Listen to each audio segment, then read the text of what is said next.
Hi friends, பார்த்தீங்கன்னா காடை gravy செய்ய போகிறோம். பார்க்கலாம். பார்த்தீங்கன்னா 1/2 கிலோ காடை கழுவி எடுத்து வச்சாச்சு. இப்போ செய்யலாம் வாங்க. தேவையான அளவு ஆயில் சேர்த்துக்கலாம். ஆயில் சூடானதும் பட்டை, லவங்கம், ஏலக்காய் எல்லாம் சேர்த்துக்கலாம். இப்போ எல்லாம் நல்லா வறுந்துச்சு. இப்போ 2 பெரிய வெங்காயம் கட் பண்ணி வச்சுருக்கிறேன், நம்ம சேர்த்துக்கலாம். பார்த்தீங்கன்னா நல்லா கலர் வரணும். பார்த்தீங்கன்னா நம்ம கல் உப்பு சேர்த்து பொன்னிறமாக நல்லா வதக்கிடலாம்.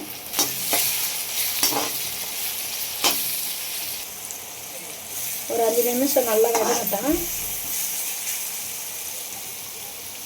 நம்மளுக்கு வெங்காயம் நல்லா பொன்னிறமாக வதங்கியாச்சு. இப்போ நான் 2 தக்காளி அரிஞ்சு வச்சுருக்கிறேன், சிறுவாக சேர்த்துக்கலாம். 2 தக்காளி சேர்த்துக்கலாம்.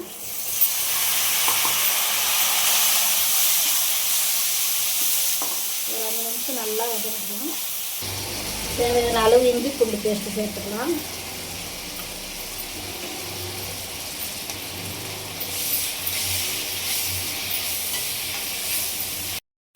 பார்த்தீங்கன்னா தக்காளி நல்லா வதங்கியாச்சு. இப்போ நம்ம மசாலா சேர்த்துக்கலாம். தேவையானது மஞ்சள்தூள் 1 ஸ்பூன், தனி மிளகாய்த்தூள் 1 ஸ்பூன், தனியாத்தூள் 1 ஸ்பூன். இப்போ நல்லா கிளறி விடலாம் ஒரு 5 நிமிஷம்.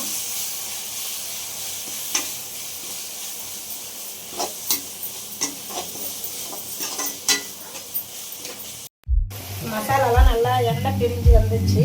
இப்போ நம்ம காடை சேர்த்துக்கலாம்.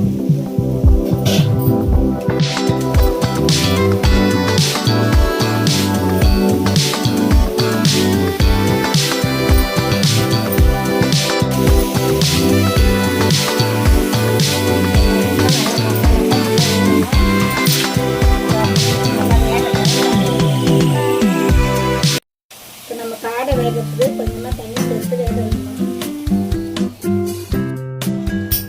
ஒரு 10 நிமிஷம் நல்லா வேகட்டும். இப்போ ஒரு 10 நிமிஷம் நல்லா வேகட்டும். மூடி போட்டு இறக்கிக்கணும். இப்போ பார்த்தீங்கன்னா நம்மளுக்கு காடை நல்லா வெந்து